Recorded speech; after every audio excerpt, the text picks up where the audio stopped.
परम प्रभुका पवित्र जनहरूको मृत्यु उहाँको दृष्टिमा अनमोल छ।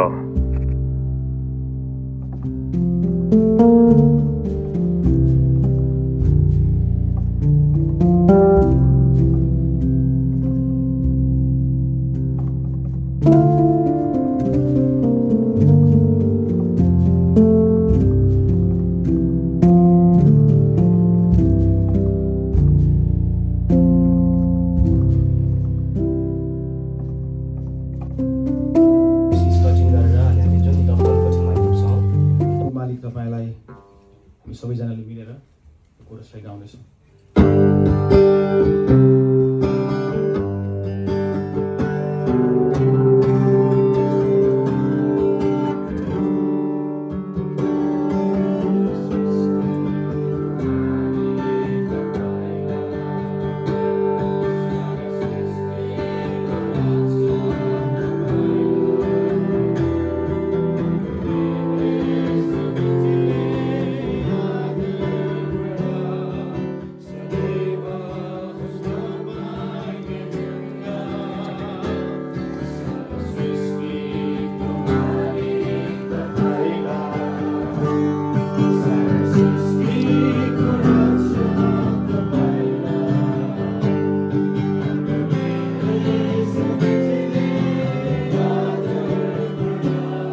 गदगद पार्नु हुनेछ।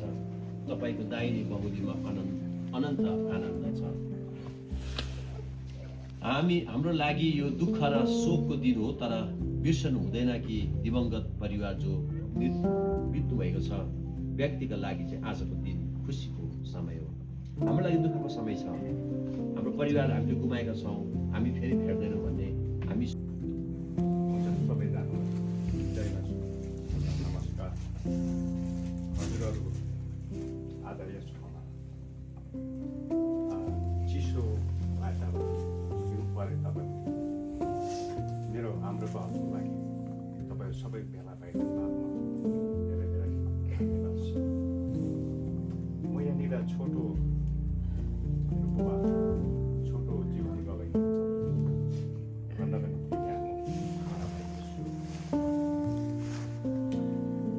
के भने हाम्रो बुवालाई चाहिँ कसरी चिन्थ्यो भुटानमा भने उहाँलाई चाहिँ पाहाडे घिसिङ उहाँ चाहिँ पाहाडबाट आउनु भएको कारणले गर्दा उहाँलाई पाहाडे घिसिङ ताकि उहाँ चाहिँ पाहाडमा रामेछाप जिल्ला गेरु गाविस वडा नम्बर 6 काउले डाँडामा 1941 मा जन्मिनु भएको रहेछ।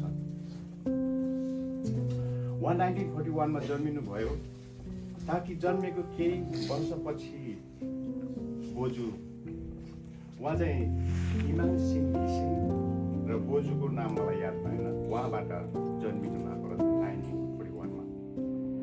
र उहाँ जन्मेको केही वर्षपछि बोजू बित्नु भएछ अनि ताकि उहाँमा धेरै बोजू बितेपछि बाजेले आफू बोजू ल्याउनु भएको रहेछ। त्यहाँदेखि उहाँमा धेरै दुःख आएको कारणले गर्दा उहाँ चाहिँ आज आफ्नो पार छोडेर तराईतिर झर्नु भएछ। तराईतिर झरिकन उहाँ चाहिँ कुनैकोमा नोकर बसेर काम गर्दा गर्दै उहाँ इन्डियासम्म कोइला खानीसम्म पुगेको कथाहरू उहाँले भन्नुहुन्छ। अनि त्यो गर्दै लाँदापछि हाम्रो बुवा चाहिँ भुटानतिर बस्नु भएछ। भुटानको ब्रिज भन्ने ठाउँमा उहाँ हाम्रो गुरुङ मण्डल भन्नुहुन्छ वास्कोमा हली बस्नु भएको रहेछ। हली बसिकन आज उही गुरुङ मण्डलले नै मेरो मम्मीसँग कालमा प्रभु यीशु ख्रीष्टलाई विश्वास गर्नुभयो र उहाँ हामीसँग हुनुहुन्न, तर परमप्रभु परमेश्वरको बाहुलीमा हुनुहुन्छ। यूहन्ना रचित सुसमाचार 11 अध्यायको 25 पदले यसरी भन्दछ, येशूले तिनलाई भन्नुभयो, पुनरुत्थान र जीवन म नै हुँ। मलाई विश्वास गर्ने मर्यो भने पनि जीवित हुनेछ, अनि जिउने र ममाथि विश्वास गर्ने प्रत्येक कहिले मर्ने छैन। के यो तिमी विश्वास गर्छौ? ठुलो प्रश्न चिन्ह छ।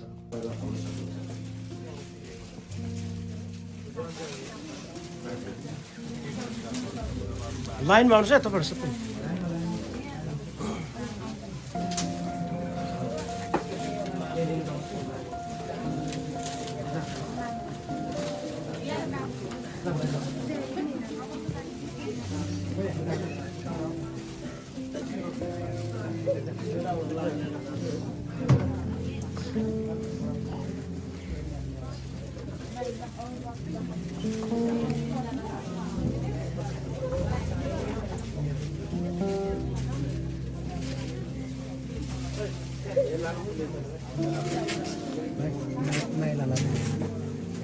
जेठा माइला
केही गर्न सकिन हामीले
भाइ त बाबा र काकालाई पनि पठाउनु यहाँ क्यामेरामा कैद गर्नु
महान प्रभुलाई महिमा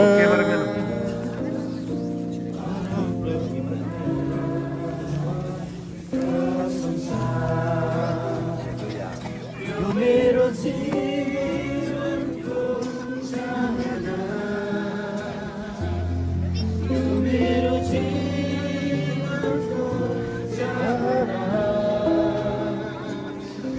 हालेलुया ढिलो नगरिकन म उहाँको हाम्रो परमेश्वरको वचनको विधि विधान अनुसार हामी फ्युनरल गर्न गइराखेका छौँ अनि केही वचनका खण्डहरू म पढ्नेछु घोषणा गर्नेछु अनि हामी प्रार्थना गर्नेछौँ।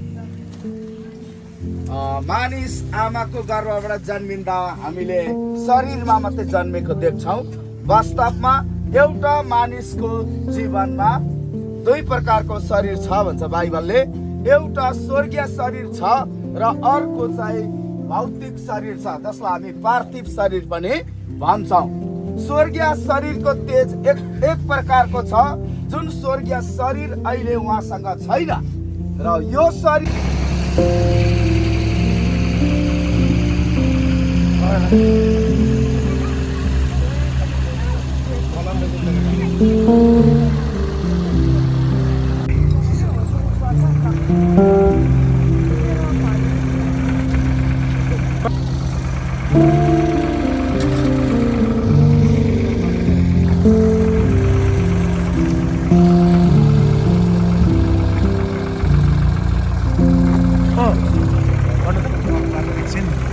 एकछिन रोक्दै तिम्रो अलिकति हट्दै एकछिन